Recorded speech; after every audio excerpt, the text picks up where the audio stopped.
ओम शांति। गुरु गोविंद। हम सब उस पिता की संतान हैं और पिता हमेशा चाहता है कि मेरे बच्चे जो हैं नेक बने, महान बने और श्रेष्ठ बने।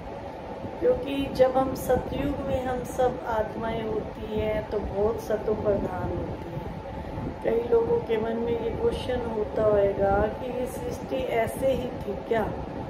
सृष्टि जो है कैसी थी? अभी तो देखो कितनी दुनिया तमो प्रधान हो गई है।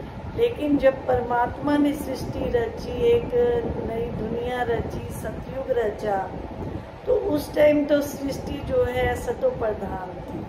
क्योंकि ये सृष्टि का चक्कर जो है घूमता रहता है। पहले सतयुग आता है, फिर त्रेता युग आता है, फिर द्वापर आता है और अभी हम सब कलयुग में खड़े हैं। ऐसे नहीं कि कलयुग अब यहाँ पे रुका ही रहेगा। इसी सृष्टि पर फिर कलयुग जो है चेंज होकर के फिर सतयुग बनेगा। तो सतयुग बनाने वाले कौन हैं? हम सभी हैं।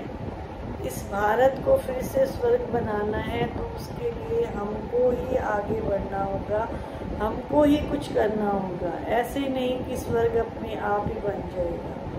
तो स्वर्ग बनाने के लिए हमें अपने आप को जगाना होगा, अपने आप की कमियों को दूर करना होगा। देवताओं को क्या है, अगर हम उनको मुकुट ना हो या उनके उस तरह के वस्त्र ना हो तो देवता भी क्या थे? साधारण ही दिखते हैं।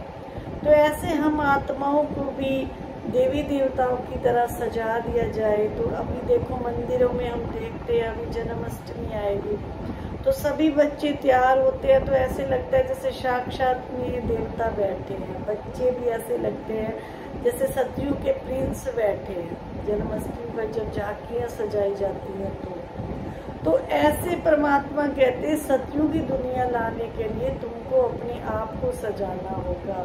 सिर्फ ऐसे कह देने से कि मैं तो मूर्ख हूँ, मैं पापी हूँ, मैं कलकामी हूँ, आरती में गाते ना मैं मूर्ख कलकामी, तो वो होता है कि हाँ हमारे अंदर कमियां हैं। जब हमारी कमियां दूर होने लग जाती हैं तो फिर हम कहते हैं हम महान आत्मा हैं, हम श्रेष्ठ आत्मा हैं, मैं पूज्य आत्मा हूँ, मैं पवित्र आत्मा हूँ, मैं सुख स्वरूप आत्मा हूँ। फिर ये फीलिंग आती है। अगर हमारे में कमियां होती हैं तो लगता है कि हाँ मैं तो बहुत पापी हूँ, बहुत मतलब कई तो इतने मैं देख रही हूँ कलयुग का समय ऐसा आ गया है किसी को भी भगवान का को याद करने के लिए समय ही नहीं है। या तो विकारों में खोए पड़े हैं या दुनिया की ऐश प्रस्ती में खोए पड़े हैं। तो भगवान आकर के फिर से हमें जगा रहे हैं। वो सिर्फ कहते हैं कि आप जो है अपने आप को मजबूत कर लो, सतो प्रधान बना लो, पवित्र बना लो। आज भी परमात्मा के माँ बाप कहते हैं सबसे बड़ी सजा क्या है? सबसे बड़ी सजा से छूटने का उपाय क्या है? सबसे बड़ी सजा है गर्भ जीव। जो हम 9 महीने तक माँ के गर्भ में 9 महीने उल्टा लटके रहते हैं। तो सोचो कोई ठंडा खा रही है माँ, गर्म खा रही है, जैसा भी खा रही है तो उसको कितना फील होता है उस आत्मा को जो पेट के अंदर है। कितना बड़ा जो है नरक उसको झेलना पड़ता है। और आज तो हम देख ही रहे हैं बच्चा जन्म ले रहा है, जन्म लेते लेते बस बाहर आया तो उसने शरीर छोड़ दिया या माँ ने शरीर छोड़ दिया। तो ये सब क्या है? कर्मों की सजाएं हैं। पहले कोई ऐसे होता था नॉर्मल बच्चे हो जाते थे, आज ऑपरेशन हो रहा है, बीपी लो हो जाते हैं या मतलब शरीर की शक्ति नहीं है, ताकत नहीं है। क्यों नहीं है? और बच्चे भी कैसे जन्म ले रहे हैं। तो अभी थोड़े दिन पहले ही एक बच्चे ने जन्म लिया, जन्म लेते ही उसके दिल में सुराख था। तो ये क्या है? ये सजाओं से क्या कम है? और इन सजाओं से हम तब छूट सकते हैं उस परमात्मा की याद से। जितना जितना उसको हम याद करते हैं, तन मन धन अपना थोड़ा थोड़ा सफल करते हैं। कई तो इसको भी अंधविश्वास कहते हैं। अगर हम धन से कहीं सेवा कर रहे हैं, अगर मन कहीं लगा रहे हैं, तन ही थोड़ा कहीं लगा देते हैं तो कहते हैं क्या है, ऐसे ही पागल फिरते हैं, कुछ नहीं है, अपना मन साफ रखो। अरे मन भी तो तब साफ होगा जब थोड़ा सा उस ईश्वर की कृपा होगी। उसके पास जाएंगे ही नहीं तो मन कहाँ से साफ होगा। अच्छी बातें सुनेंगे नहीं तो मन कहाँ से साफ होगा। आज बच्चों को रामायण का नहीं पता, महाभारत का नहीं पता। पहले होता था कि बच्चों को भी जगाया जाता था, भी थोड़ा सा मंदिर में जो है जा कर के माथा टेकिए या कुछ हनुमान चालीसा पढ़िए या कुछ ऐसे। लेकिन आजकल बच्चे कुछ नहीं समझ रहे हैं। बिना नहाए खा लेना, रात को लेट 2-3 बजे तक सोना, क्या ये संस्कार हैं? संस्कार क्या कहते हैं? अपने भारत की पिछली कहानी देखिए, कैसे बच्चों को शिक्षा दी जाती थी, कैसे बच्चों को उनकी पालना होती थी।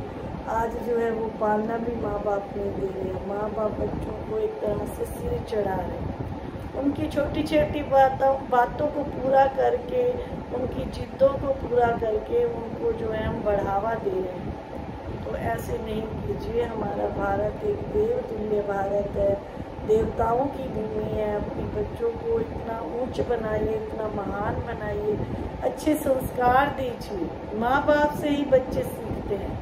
कई कहते हैं माँ बाप तो बहुत अच्छे हैं लेकिन बच्चा फिर भी बिगड़ा हुआ है। हाँ, कई बार ये होता है, कुछ आत्माएं अपने पिछले जन्मों के संस्कार लेके आती हैं, अच्छे या बुरे, तभी उनके विचार अच्छे नहीं होते, जबकि माँ बाप बहुत अच्छे होते हैं। और वही बच्चा अपने माँ बाप से कुछ कर्जा लेने आया होता है और पिछले जन्म में माँ बाप ने ऐसा कुछ बच्चे के साथ किया होता है जो बच्चा हिसाब किताब लेने आता है। तो ये छोटी छोटी बातें जब हमें समझ आ जाती हैं तो हम फिर बुरे कर्म भी नहीं करते हैं, पाप कर्म भी नहीं करते हैं।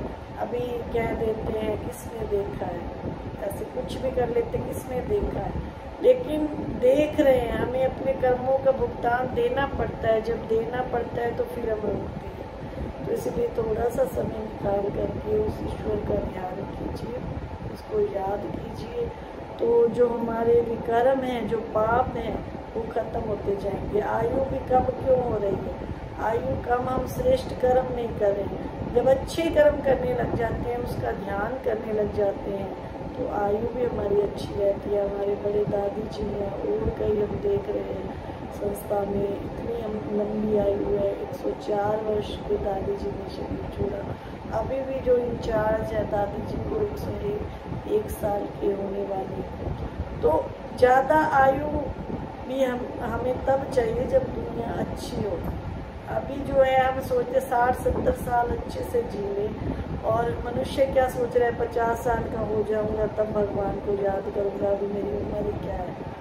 तो बुढ़ापे में भी भगवान का सिमरन नहीं होता है। आंखें जवाब दे जाती हैं, कान जवाब दे जाते हैं, हाथ जवाब दे जाते हैं, मंदिर तक जा नहीं पाते हैं। तो अभी का अभ्यास ही हमें लास्ट में काम आएगा। बच्चा सारी उम्र पढ़ता है तब जाके कुछ बनता है। अभी भी हम भगवान को याद करेंगे, उसका सिमरन करेंगे, तभी जा कर के कुछ बनेंगे। तो इन्हीं शब्दों के साथ, हमेशा